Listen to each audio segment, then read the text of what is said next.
Hello everyone, and welcome to the Board Gaming Doctor. My name is Phil, and I'll be your Board Game Doctor today. In this episode, I go over my first impressions of Life of the Amazonia.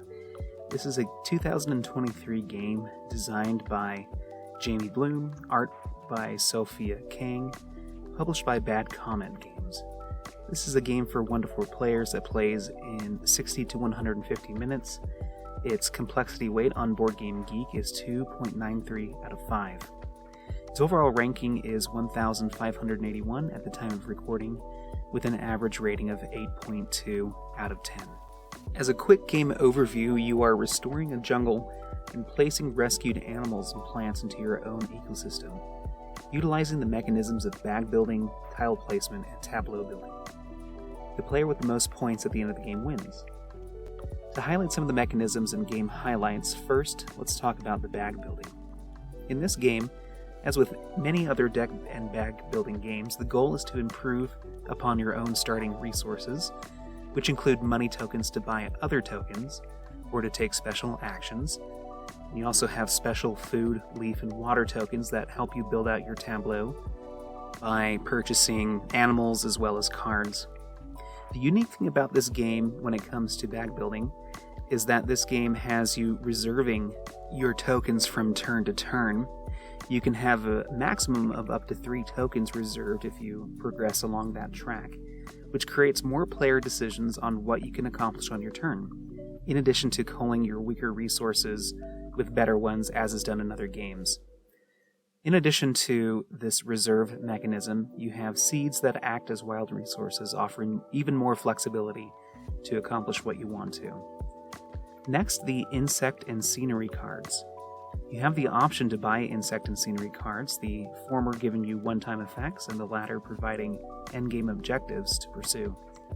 While the game revolves around the animals, the side objective of these cards is a nice way to diversify your game, as well as provide variability to each game, giving synergies and combos outside of the main focus of points. Next is the track advancement. You have the decision to spend certain tokens on animals or cards, but also you can use these tokens to advance on different tracks. Whether you not only obtain plants and trees to place onto your tableau for other point scoring opportunities, but also to receive points based off how far you advance on the track at the end of the game. You get bonuses along the way, and there are one-time bonuses for leaders on the track. If they achieve that certain spot first before anyone else, they may obtain that bonus for themselves only. Then finally, let's talk about the animals. You have the same 8 animals that you play with each game, but each animal has a few variable ways they may score in a game, depending on what side you may choose or randomize to play with. Everyone also has a unique animal to provide some asymmetric abilities if you are able to rescue that animal to your tableau, and you can draft one of those at the beginning of the game. To compare this game to others, let's start with some familiar deck and bag building games such as Dominion and Orleans. The 2 games that come to mind, and I don't include Quacks of Quedlinburg because of the complexity.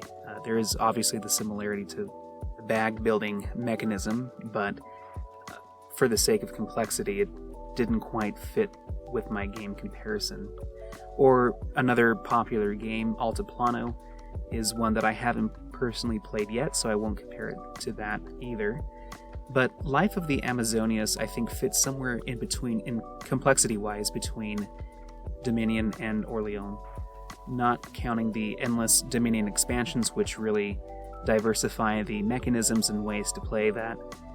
But I think strategically and thinking about both games overall, I feel Dominion has a more straightforward goal, and this is mostly applicable to the base game, of course, but the goal seems a little bit more straightforward to achieve when compared to Life of the Amazonia, which is a little bit less complex in what you can do on your turns when compared to Orleans.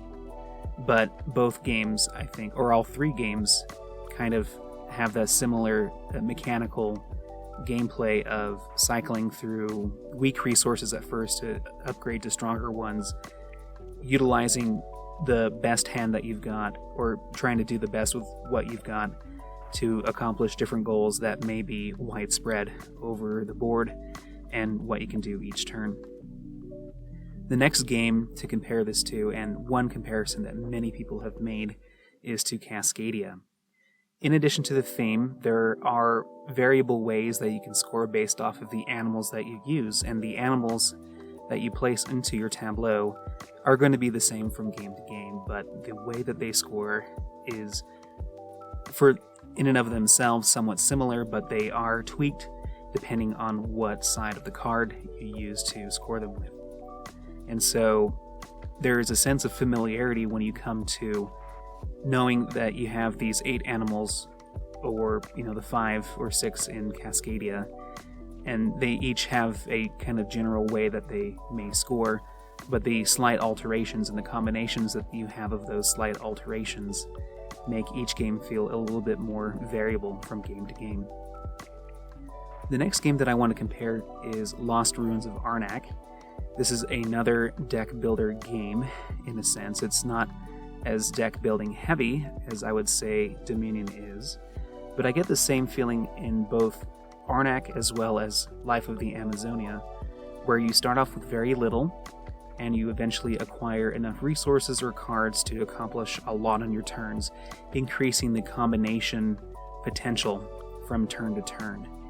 And in Life of the Amazonia, with the reserve pile, you can accomplish a lot more than perhaps purchasing 1 or 2 tokens earlier on in the game, where later in the game you can purchase an animal, or maybe even 2, upgrade on a track and purchase another thing.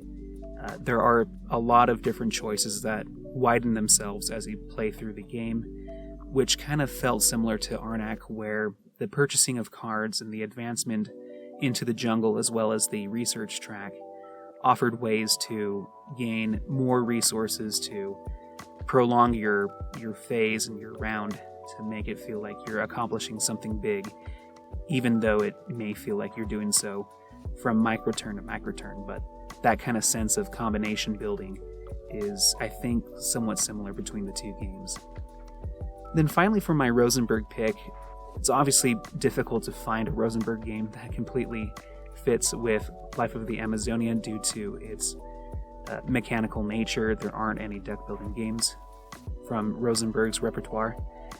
But I think the one that I feel like compares the most to this game in terms of how it plays and how it feels is going to be At the Gates of Loyang. Both games give you very little to start with, and as you build up resources and cards, helper cards in Loyang, being able to plant different vegetables and have them kind of come into your resource pool at greater increments from round to round, the ability to pull off multiple different actions on your turn increases, and that potential increases, and it leads to a feeling of being able to accomplish a lot by the end of the game. So very similar to the feeling that I get from playing Arnak, I get while playing Loyang, which felt very similar after my first play of Life of the Amazonia. So let's get into what some people said on Board Game Geek, both the good and bad, about this game. So for praise, people enjoy this game for the components and the table presence. In addition to the seamless meshing of bag building, track advancement, and tableau building, to a lot of players this game feels intuitive and it's easy to teach and learn if you have experience with these types of games before, which are obviously very popular when considering the comparisons that I've made and that other people have made. So it's approachable for all types of gamers, and many people say if you like Cascadia but want a little bit more complexity out of your game, this is probably a game for you. However, there are some concerns. For the physical version, there are some complaints about how thin the cardboard components are in this game. And for some folks, there was a disparity between the straightforwardness of the game mechanism and strategy to how long it took to play the game and finish the game. There's an element of analysis paralysis that can lead to long turns, which get increasingly longer as decisions widen with the amount of resources you have. And so for some people, it took a lot of downtime to get from one action to the next for themselves. And for the complexity and rules burden that this game provides, that disparity of long, gameplay versus how long it took to learn and teach was kind of a big disparity for some. The slow start kind of adds to that as well. Some people mentioned that it might be a part of that. And I will mention now that there is a faster version of the game, the rules of which are included in the rulebook, but needless to say, the base game is it's kind of long for some people. So for my first impressions, I was drawn to this game initially for the theme and the bag building mechanisms, very familiar with the mechanism as well, and really enjoy games of that ilk. But I'm very impressed with the amount of relative depth of strategy in this game. I think even though the complexity isn't as high as some of the other games that I do enjoy, in this realm of deck building and tableau building, it kind of hit right for me. It's not a heavy game, but it feels like it provides a different puzzle each time. I think I would play this game because I've only played it once, just based off of the variety of different animals, cards, not only the animal cards, but also the scenery cards and insect cards, of which there is a sizable deck for each, and of course the unique animals that are drafted at the beginning of the game. I'm a big fan of the reserve mechanism as well.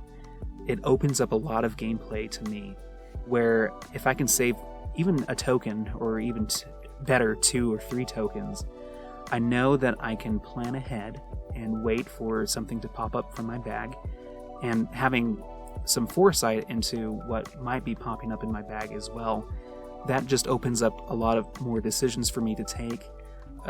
It allows me to strategically plan ahead and give me more agency in what I can do on my turn, versus when in traditional deck building games, when you're only given the 5 cards or tiles from the bag that you're given, it does feel like you are limited to what you can do, and you have to wait for something to magically come together, or just continue to slog on and purchase better tokens until something finally clicks.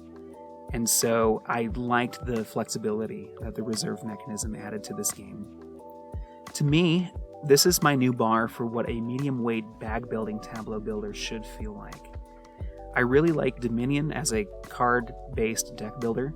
With the expansion, and all the expansions included, it provides its own identity. So I feel like I could approach both games a little bit differently and have room on my shelf for both games. I'm torn between my rating for this game and if it compares higher or lower to Cascadia itself, which provides a lighter experience and quicker experience. I do agree that Cascadia can be quicker, but both games have a very similar strategic approach to providing that variety from game to game. I think that if I had the time to play a quicker game in this more nature-themed realm of different animal cards that you place onto a tableau, and if I wanted to play a drafting game, then Cascadia fits the bill, which more often, lends itself to being played more often in my circumstance, having a little bit more limited time than perhaps others on average. But I like the additional complexities that are offered strategically in Life of the Amazonia, and I think I would rather play a game where I am either deck building or bag building and having to make the best decisions with what I have drawn from the bag, and with the reserve mechanism and the ability to have different areas of the board that I can focus on from game to game, not just focusing on the animals, but also the cards and the track advancement as well.